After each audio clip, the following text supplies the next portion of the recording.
so.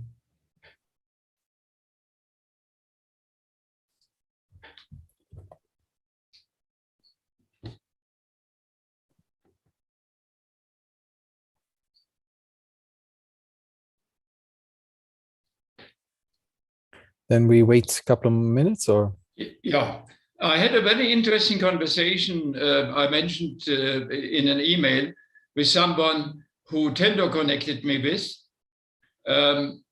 He runs a business forum in the Vember district in one of the municipalities. So I invited him actually to join us and just introduce what he does, because they have a very strong focus right now on agriculture in that area. So I thought there's nothing wrong with him joining us and telling us what he's about and what their intentions are, and to see whether we can align with them.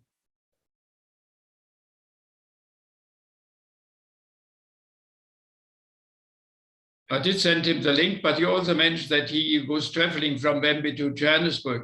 So I'm not sure whether he's able to make it. Let me send out another message to the grower group.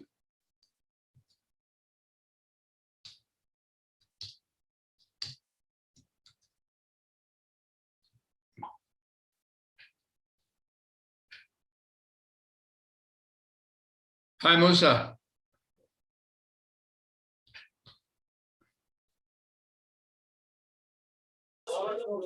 Yeah, Alba, how are you? Well, thanks, and you? Yes, how are you?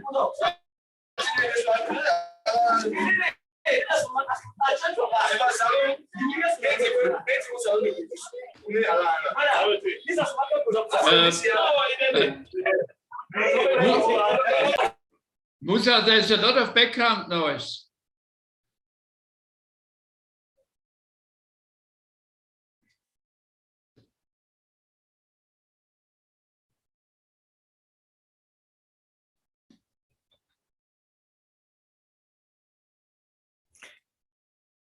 So maybe we begin. You said there's a big agenda today.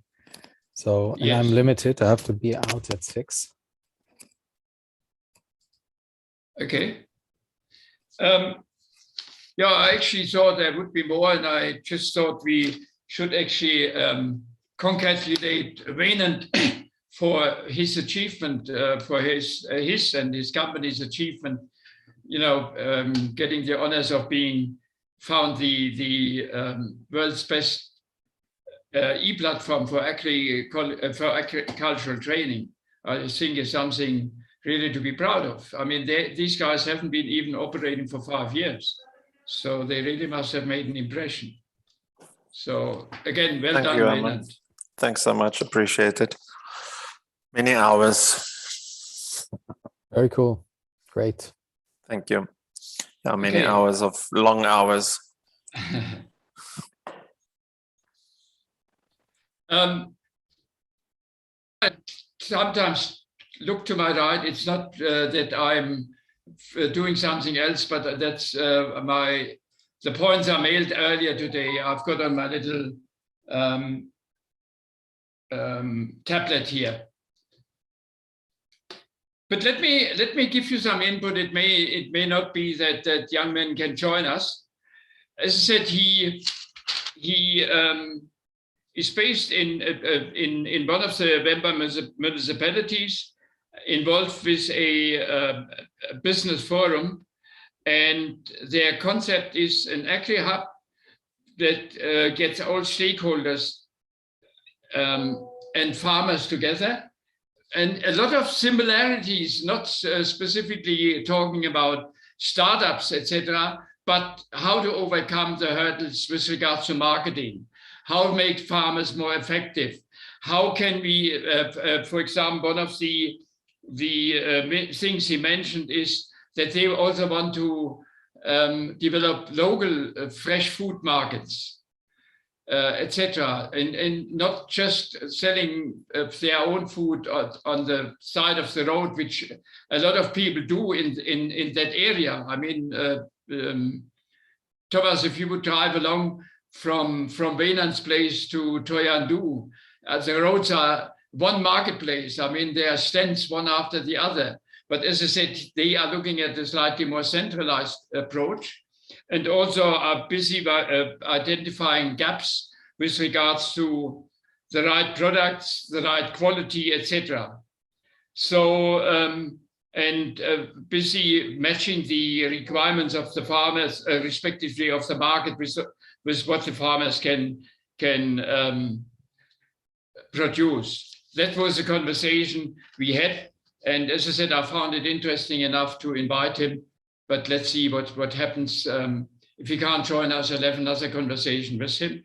And when I'm in the area, I will definitely make an attempt to see him and have a look at the community, because it could also touch on a couple or give us answers on the questions that I raised in the forum today, namely, based on what you read or heard, how do you see a way forward? And particularly with regards to what I shared in the email last week, with regards to communities and a possibly a divide between smallholder farmers and communities. I did have a conversation with Tender on the same subject. He allayed my fears a little bit, said he doesn't think that is that prevalent in the Wembe district, but agrees it could be a challenge in other areas of South Africa. So looking at the community and establish a foothold in the communities is there is a need for it for us to do.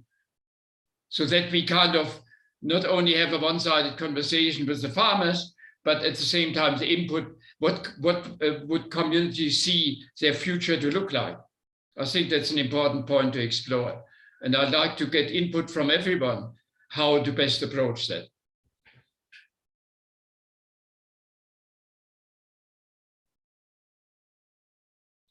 And the other question was, how do we believe a hub could operate? Respectively, are there alternative ideas to a hub? How do we see that structure? These are all questions which I would have loved to kind of raise in front of a bigger audience tonight.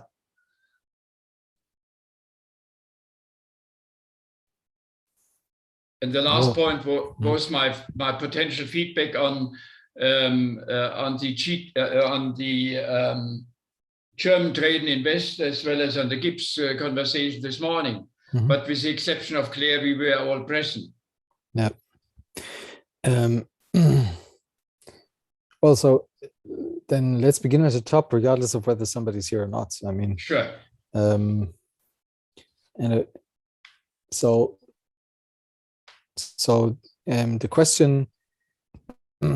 question is, what is a good process to help a group of people to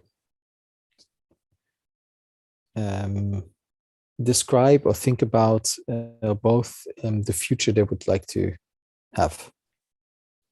Is that right, or how would you phrase it? Yes, yeah, I think that's fair. Okay. So I can offer some first thoughts if nobody else wants to. In my experience, it is a function of breaking down. It's actually two things. One is helping people to detach from the current challenges and symptoms. That is important because usually they get stuck on what's not possible, what's holding them back, etc. So they cannot really engage in describing what they actually want. They get stuck in describing what they don't want. Hi Musa. Yeah, we see you have a network problem. If you can, it's great to have you here. If not, then you can also watch the recording later, and and share your thoughts in the WhatsApp group, whatever works best for you. So, and how is that done? Well, I'm pretty sure that the way I do this is not efficient, because the way I do this is pretty abstract already.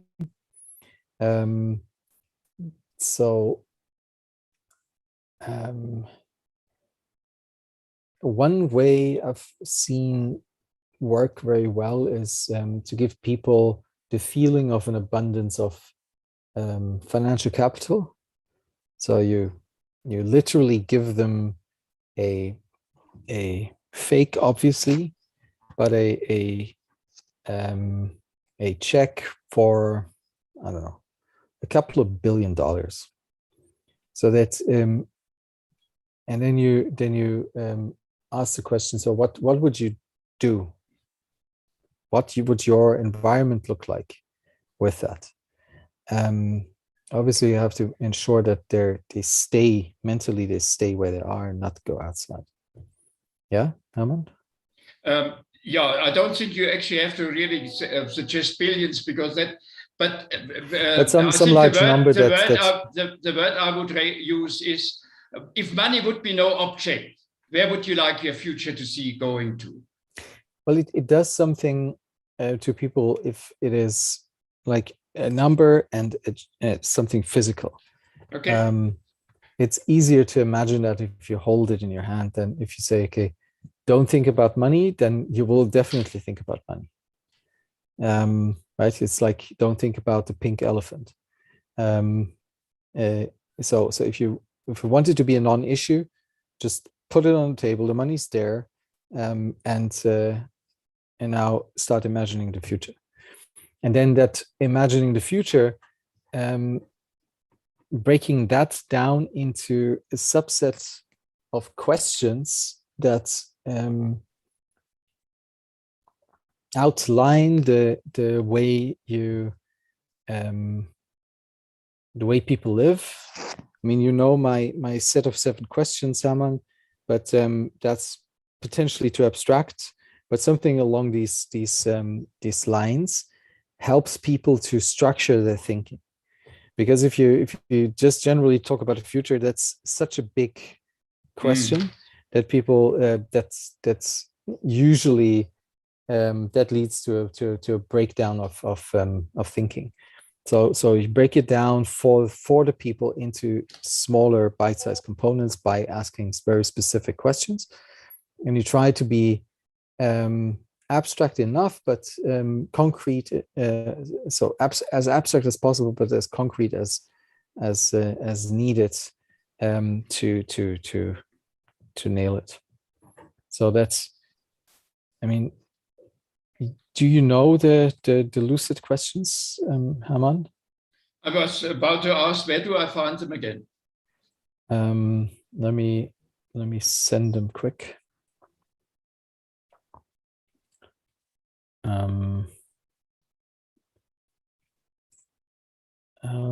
I'll pop them into the chat. Okay. In the WhatsApp. Okay, super. Thank you.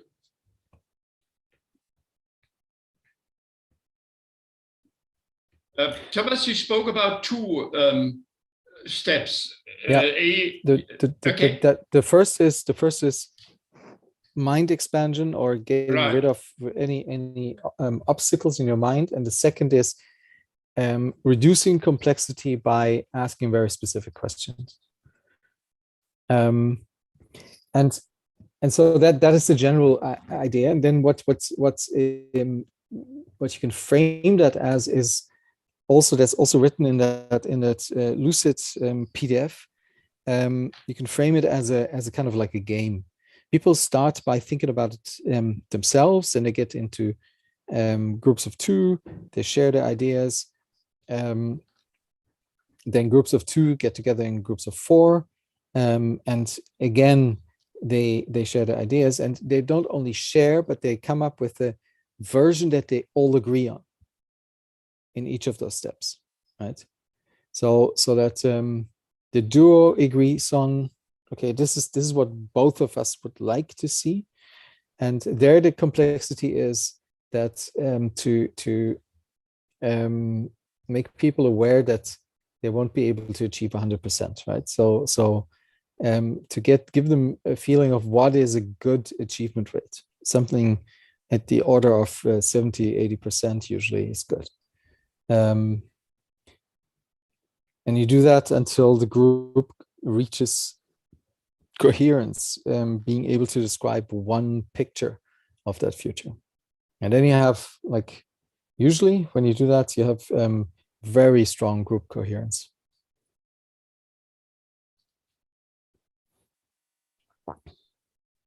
So that's my 55 cents on this. Yeah, of course, the challenge now would be how to get a group of within a community, let's say within a municipality, together. That is the big challenge. I mean, the preparation is one thing, which is a challenge, but I see possibly a greater challenge how to get these people together. And it could only happen through someone who is at home in such an area. Whether Vuyo in that particular instance would be the right person, I'm not sure. Maybe that Newman could offer that. Maybe Tendo has got a municipality which is close to him, where he could make that arrangement. I see the value in it, but as I said, I see at the same time a challenge, which is not unsurmountable, don't get me wrong. But shouldn't that happen in Wembe? So shouldn't that be something that's Wembe is not Wembe is a district consisting of three villages. But so yeah, but we agreed to call our non-existent community Wembe, right? So yes. So that's what I'm referring to. Yes.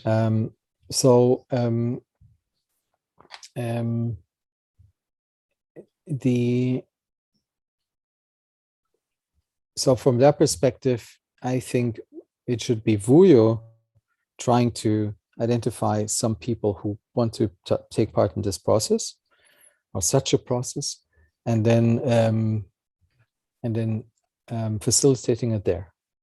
Okay. That would be the probably the best option. I will speak to I see, and Sieni has joined us. That's the young man I was referring to earlier. Welcome. Welcome, Sieni. Thank you. Yes, thank you. I just had some challenges on connectivity from my side, but yes, thank you very much. I did give a brief introduction already, not being aware whether you would be able to join us or not. But please just share with us who you are, what you're about, what you're engaged in, particularly in the context of agriculture. Thank you again, Herman. My name is Ntsieni. I'm from the Thulamela Business Forum. We are based in Thohoyandou in Limpopo, South Africa. So basically what we do, we represent various businesses from various sectors. That will be your agricultural sector, construction, hospitalities, etc. We are running different programs that are tailored around ensuring that we build the economy, local economy, by encouraging more participation in economic activities. We do that through various activities, like we facilitate for training, where we get the various departments to provide training for entrepreneurship and support. We also assist our members through access to different information that could be useful for entrepreneurship, and we do networking sessions where we get different businesses to actually connect with each other. I think for the purposes of this type of engagement, we have a program that we have initiated this year, which is a concept where we are setting up an agricultural hub. This agricultural hub is a virtual type of a setup. We don't intend to reinvent the wheel. What we want to do is to make use of existing infrastructure and processes. We have learned through our engagement with various stakeholders that the support is there, the resources are there to help various entities. The only situation that is happening is that there is no coordination between the various interested parties who are trying to do interventions. Where, for instance, you'll find one entity will be saying, look, we can support SMMEs in the area of marketing, and the other one will say, I will support an entity on the area of training. But what you then see is that there is no coordination between the entities, where their interventions become fruitless exercises in the long run. But we believe that if we can focus in the particular area, like in the agriculture for now, we can then begin to draw the various resources to give an individual farmer or an entrepreneur maximum support. We chose the agriculture sector this year due to the COVID-19. We have seen that there is quite a lot of opportunity for growth and stability within the agricultural sector, because there's something that is quite standard, is that human beings will always need to eat. They'll never stop eating. And a lot of products are really, truly a derivative of agricultural produce. And we also looked at agriculture in the sense that most of our entrepreneurs within our locality, they don't have a lot of money or, let's say, capital or resources to start blue chip type of companies or set up mines. But they do have, luckily, land that they can be cultivating, which they are cultivating, by the way. And for them to really begin to make those lands or agricultural space productive is a very small effort really required. The only thing that they don't have is really lack of access to markets, which is mainly due to information. The information is not flowing through to them. So in our AgriHub, we got a few milestones that we want to attain. I will share a clip with you as perhaps maybe as we go on, which actually kind of outlines what is it that we want to do, but I'll try and be quite brief about them. One is to say that we want to create a localized fresh produce markets. What we mean by that is to say, instead of having centralized markets in Gauteng, Johannesburg, we want to have markets around the country closer to where production is being made from the agricultural produce. That will give us two things. One is that our producers will be able to deliver products closer to where they are, meaning that even your small farmer or subsistence farmer will be able to deliver to that particular farm, fresh produce market. Secondly is that your major retailers will now be able to reliably be able to source locally. So in other words, they won't have to go take your cabbage to a central distribution center of that particular retailer and then send it back to the rural areas. It means those products will be closer to the major retail points or nodal points. Then that will also have an what you can say is a side effect where products now become cheaper, meaning that access to food and healthy, nutritious food becomes even more accessible because the cost of distribution is reduced. That is the first part. The second part is to say we want to be able to create markets for the farmers, because you'll see or you'll be able to appreciate the fact that most of our farmers are not necessarily technologically inclined, because of the fact that they are being established in rural areas. Therefore, we have partnered with institutions like the University of Venda, the Bembe TVET College, which is one of the colleges here with the Cotton Agricultural sector. We are in engagements with the University of Johannesburg, where we're saying, look, can't we begin to attract young people into the space of agriculture? Not necessarily by asking them to go into the field. Maybe we can ask them to use the technology to be able to market for their grandparents, their products. Maybe get them to be more innovative around how can they get products to further areas than the current location. So that is what we're talking about, creating more markets for our local farmers to ensure that they are able to get their products beyond the locality in which they live. And that is going to be possible by making use of your basic emailing services, social media, WhatsApp, and the like. And I think that is the other area that we'll be doing. Then thirdly, we want to talk about creating localized agro-processing plants. And we're not talking about mega plants where we're talking of plants of millions or billions of rands. No, we want to look at situations where we encourage people to do very small plants which they can run from their garage. Many of times when you see interventions is when people want to set up mega plants which require millions of rands to set up. We're saying, look, at 10,000 or 20,000 rand of agro-processing machines that can do peanut butter, for example, because we got a lot of peanuts being grown here. We can have agro-processing plants where we are doing dried fruits and vegetables, because we are currently really throwing there's a lot of wastage of those products because they are not able to distribute the products. So we can be able to set up those type of things. So those are the type of plans that we want to do, so that eventually over time, because we know that we have a major project, which is a 300 billion rand project, which is being set up in Messina, which is the special economic zone. I'm not sure if you're aware about that, where they are going to be having agro-processing plants.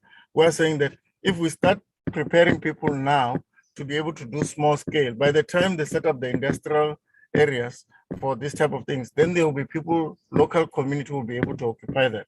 Then fourthly, we then talk about smart farming. I think with the ever increasing demand, there's then obviously a need for us to be able to have our farmers to be able to do their farming in a more smarter and more technologically advanced, so that we can be able to meet the demand that is being foreseen in terms of world and international demand. That will be including hydroponics, that will be including various technologies that can be employed by the farmer to do the production. Then we talk about the probably the fifth one. I'm not necessarily counting them, but I'm up on the fifth one. We talk about sourcing and distribution. That is more about collaboration between the farmers, where we say, look, buy together, distribute together, share the same transport, consolidate your buying power so that you can be able to negotiate the different rates that you can get from anywhere else. And I think at the end of the day, through the Agri-Hub, we're really looking at collaboration amongst ourselves as business people, making use of resources that we have so that we can grow the economy better.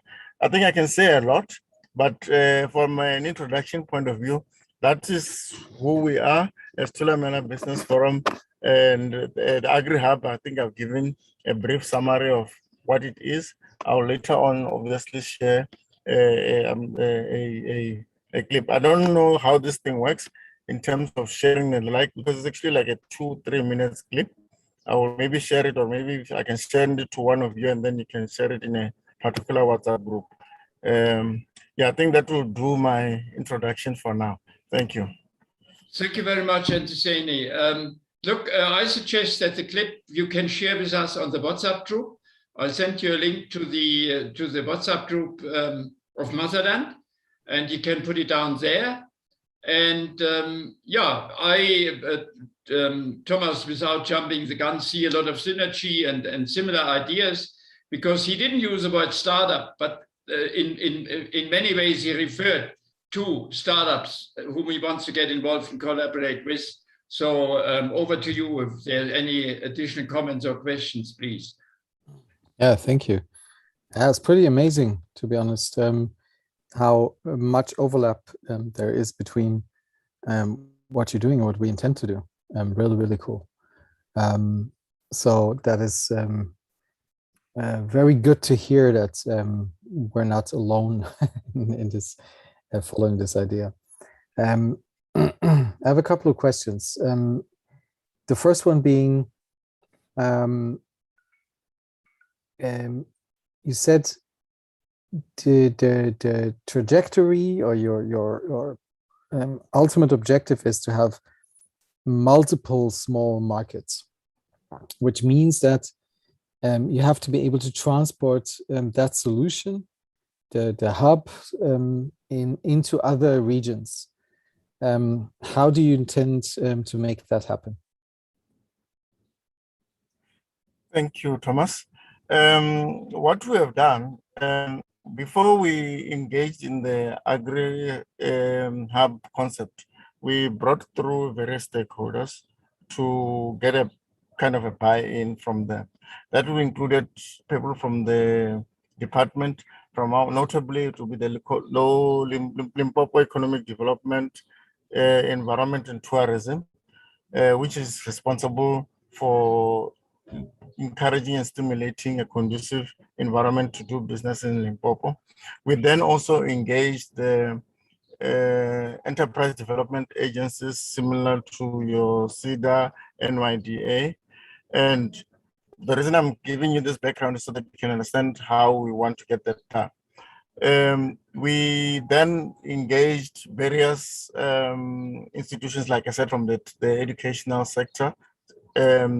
We then talk to the business sector, organized business. So because of the way, the relationship that we have with the different organizations, we have a very good relationship with other organizations that kind of do the same thing to promote entrepreneurship.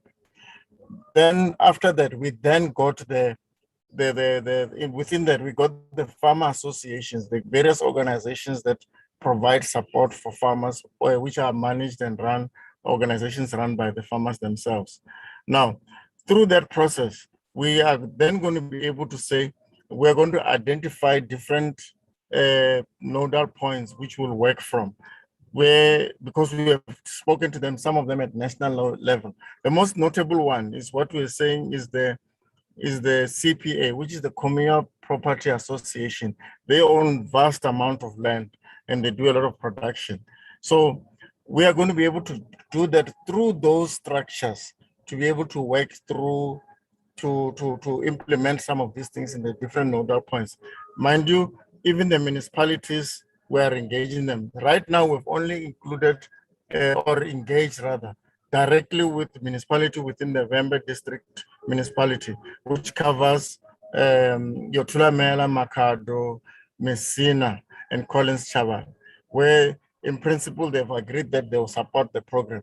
Now, with that type of agreement with the Limpopo Economic Development and Environment and Tourism, it then becomes easy to spread out, at least within Limpopo. Yes. Okay, so you have built a network of partners who have their own motivations to spread this, and they're going to help you spread it. Yes. All of that requires a lot of work, building those networks, building the hub, dealing with the community, etc. How do you finance that work? I must be honest, it's a challenge. It's a very big challenge. It's even made worse because some of these things need physical engagement. And with the limitations from the COVID, we are really unable to meet physically at most instances. Where possible, we're using our Zoom sessions. And I think the most difficult part is really getting people to be able to get their entities to take ownership in terms of the program itself. because there's a lot of red tape that they need to overcome, especially when you come into departments. The will is there, but obviously it's just to make sure that within their own framework, they're able to adopt and adjust whatever programs they have so that they are aligned or they are in sync with what we're proposing as an agri-hub. It's not easy, I'm being honest. But so far, the real motivating thing is that those who are responsible or who are in leadership are in support and in agreement with what we're doing. Cool. Yeah. Yeah, it's never easy. We're also kind of struggling on that end for different reasons, but yeah. My next question is about the community that you're working with. So we have some assumptions about what a community should look like once it's working. But what we just learned is that there is actually not such a thing as a community. There's a group of farmers that happen to be in the same place. So that's the first part of the question. Do you agree with that, or is there actually some coherence between the farmers already? And the other part of the question is, how do they respond to the idea of establishing more localized economies? Thank you. The challenge around unity is one of the things that brought about the formation of the forum, because we realized that the businesses in the local vicinity were slowly but surely dying off. And it was simply because of the fact that your bigger brands, your national brands were coming through, and they were obviously seeing an opportunity that they were able to have. They had the means and the strategies to capture that. And these are the businesses that were local. The owners were disunited. There was no succession plans. There were all types of things. And yes, it was just a question of people doing business, and they were all within the same vicinity, but not necessarily communicating with each other. There was no platform for them to talk with each other. Hence, we formed the Thulamela Business Forum. As we were doing activities, like I said, we do exhibitions annually. We have 2 or 3 big events that we've set up. We began to realize that there was more that was required in terms of ensuring that these people are actually working together. And we tried to encourage people to do that, but it was not working because there was no common goal amongst the people. So for people to work together, there must be there must be a common goal. So we had to try and define and establish different common goals that we could. Yes, we came up with another program which seeks to create 2,000 jobs in 200 days, which was a very good initiative. But as we were trying to implement that project, we started to realize that the scope was too wide, and it was very difficult to bring people together on a very wide scope. We narrowed it down to then we say, when we came up now with the agri-hub, as we are implementing the agri-hub, we still realized that there were just too many different commodities to cater for with different requirements, and our people had at various scales, and they were not yet coordinated. Then we said, no, let's now focus on something that we can be able to begin to show results immediately. We then said, we are now going to focus on the agri-hub, but on the agri-hub, we want to be able to look at beans. We looked at beans, and we saw beans was one of the commodities which was a low-hanging fruit, and the demand for beans is very high. For instance, in South Africa, it's estimated that only 20% of the beans consumed in South Africa are produced in South Africa. And it also tells us that there's no climate condition that is prohibiting South Africa from producing all its beans. Therefore, it's something that is easy for people to actually capture. There are a lot of other products like your potatoes, your onions, which are high demand products. But to set up a big scale production of potatoes, you need quite a lot of capital to do that. Whereas with beans, it's much cheaper.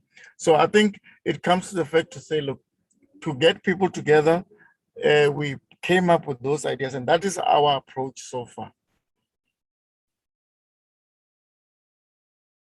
Thank you.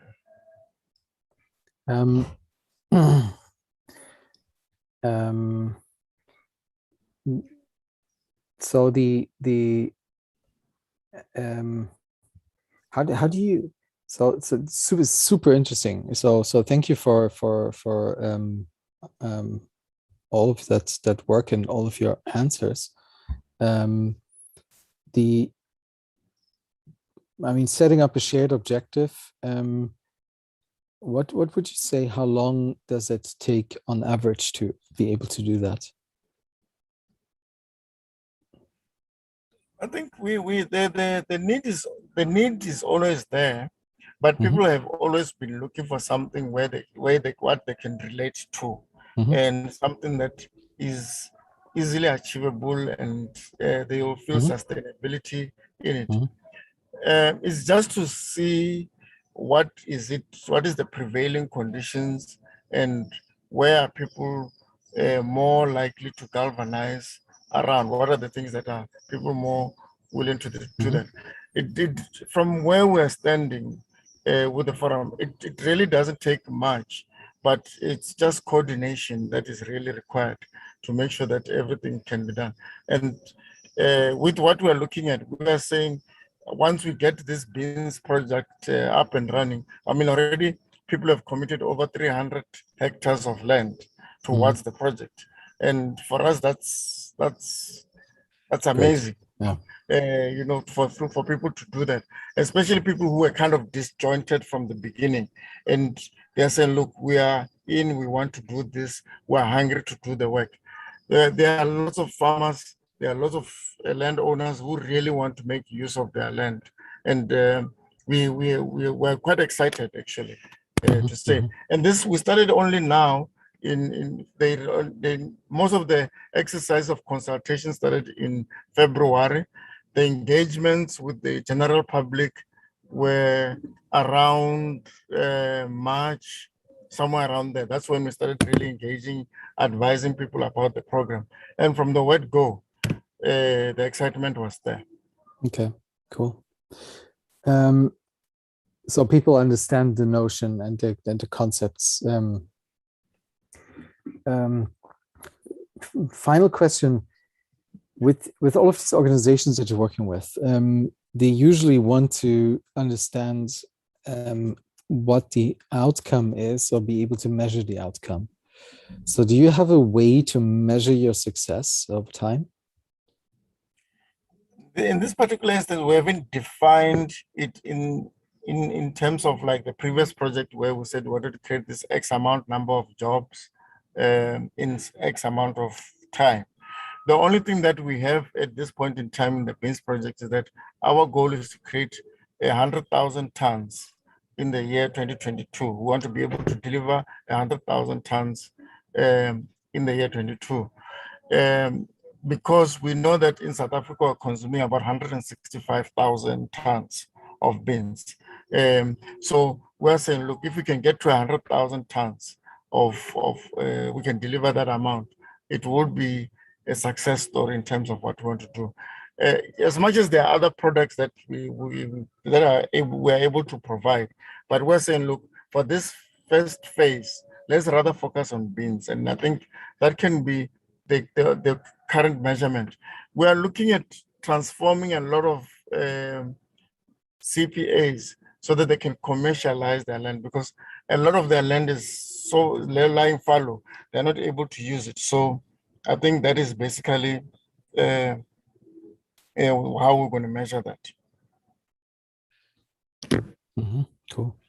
I just sent you the link to join our WhatsApp group, so you can send your video later if you like. Thank you very much. I will join it now as well. Thomas, again, I think the further the conversation progressed, the more the overlaps became evident even more than in the beginning. And my proposal is, and Sieni, didn't you say you would be coming down to Gauteng? Yes, actually after this meeting, I'll be taking off. So I will be in Gauteng tomorrow morning. So yes, I'm available in Gauteng until about Saturday. So is there a possibility that you and I could meet? Yes, I just got a Wednesday session.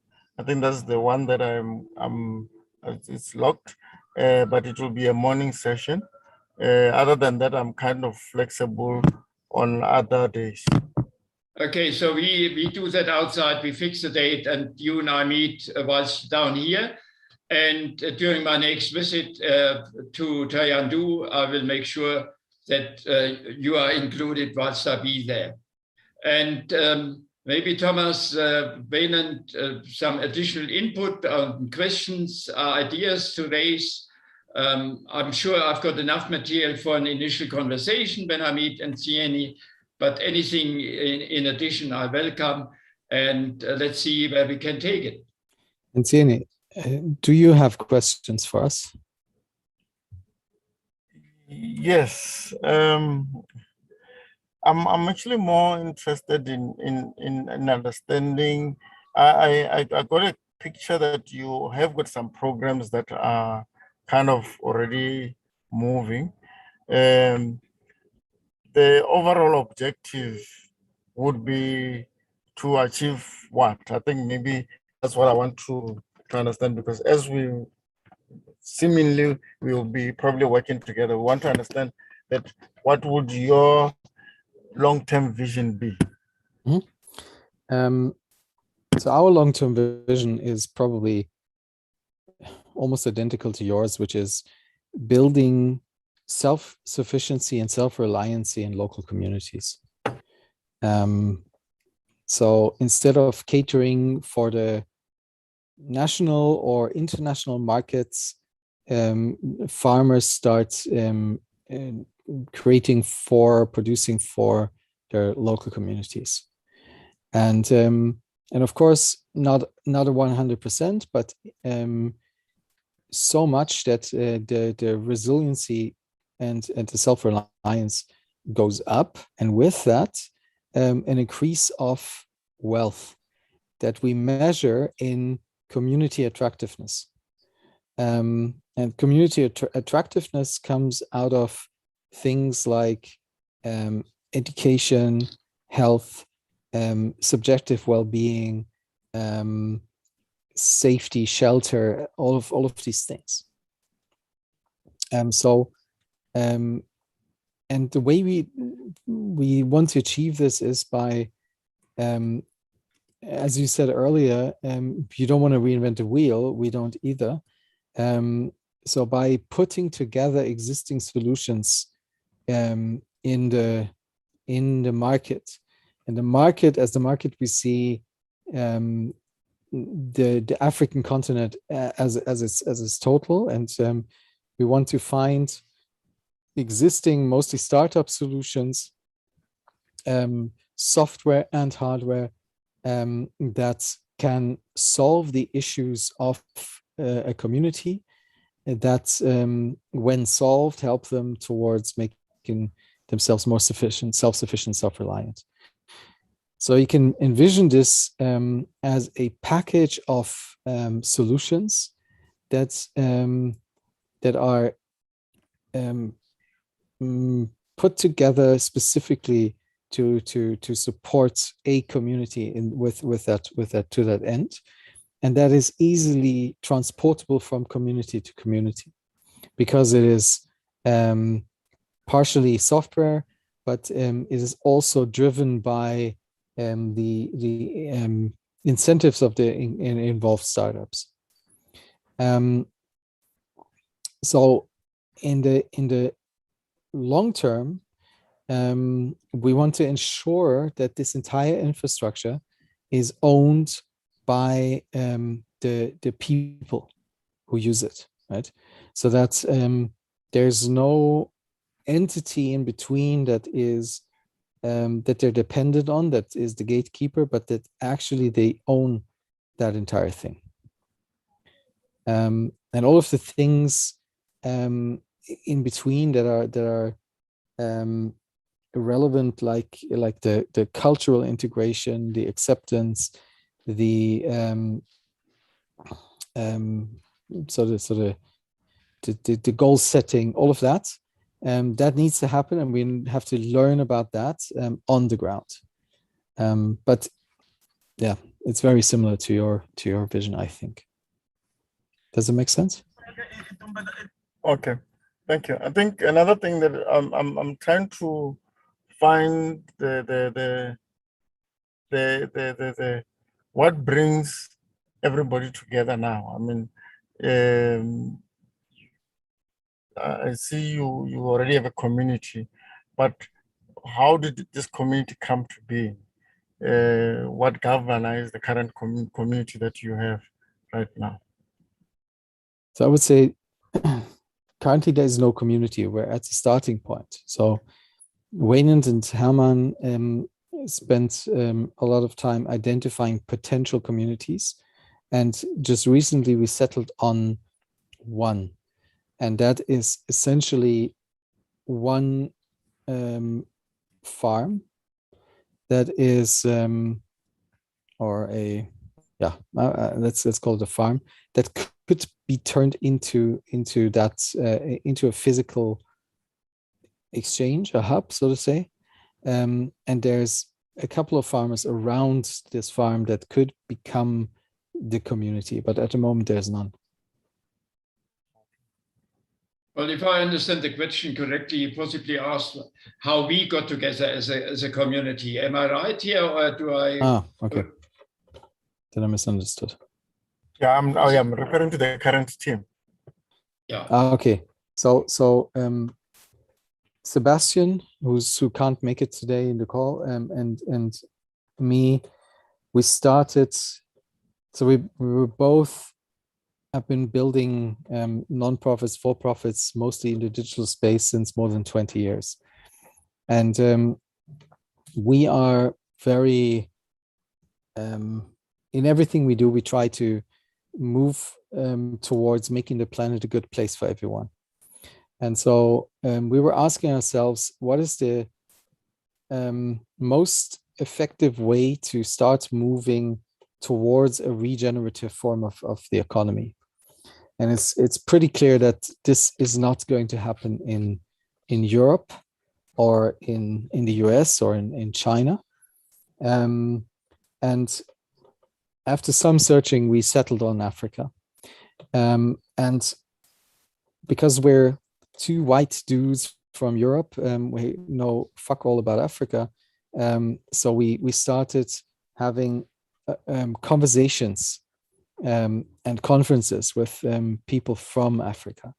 So we tapped into several networks that we already had with entrepreneurs and all sorts of people, and we had many conversations, and we structured those around the question: how can we achieve this goal of self-sufficient, self-reliant communities with the help of existing tools and technology? And out of that emerged this group. And several people who are adjacently supporting this in various countries, not only South Africa. And that's been happening over the last 1.5 years, roughly. Yeah. Okay. So I see. Now, it's one thing to come up with a helping hand. And like, I understand that you're still at the initial stages, because it's one of the things, as we are doing some of the consultations that we do, you sometimes wish well for a particular community of people, only to find that their priorities are not in the same order in which you, as somebody intervening, is setting. And it's kind of dangerous to really sit and not being able to engage with them physically. So what mechanisms are you planning or are you implementing, to really get to understand that the interventions that you foresee coming in and the community in which these interventions need to be implemented, are they in sync? Are we going to be able to put them in, synchronize them so that we can be able to ultimately see that? I'm asking this question because these are the type of, it's not a challenge, but these are the discoveries that we also find. I mean, as people who are also somewhat within the same community, but remember, we're in different levels and our understanding in society is quite different. Now, with this body that we are establishing here, what's the strategy to minimize that? Because remember, almost anything that we are trying to do, we're not the first people trying to do it. There are other people who have done similar projects and somehow they've not necessarily seen the light of day. But what is it that is going to be done differently now? So we're not going in with any assumptions about what intervention should be right. Instead, with the help of this one central farm, in that let's call it the community that I outlined earlier when I misunderstood you, and with the help of Wayne and Herman here in the call, we will run questions and workshops to understand what is going on there. What do the people actually need? Before you came in, we were talking about how to understand the best possible future the people can imagine, and then from there extrapolate what could be first steps to move there. And then we start getting into action to identify what possible solutions could help them get there. So we don't come into this with prefabricated assumptions, but we let the people tell us what they need more. Does that answer your question? No, I'm happy. I think a lot will still transpire as I participate in further engagements. I'm okay. Thank you.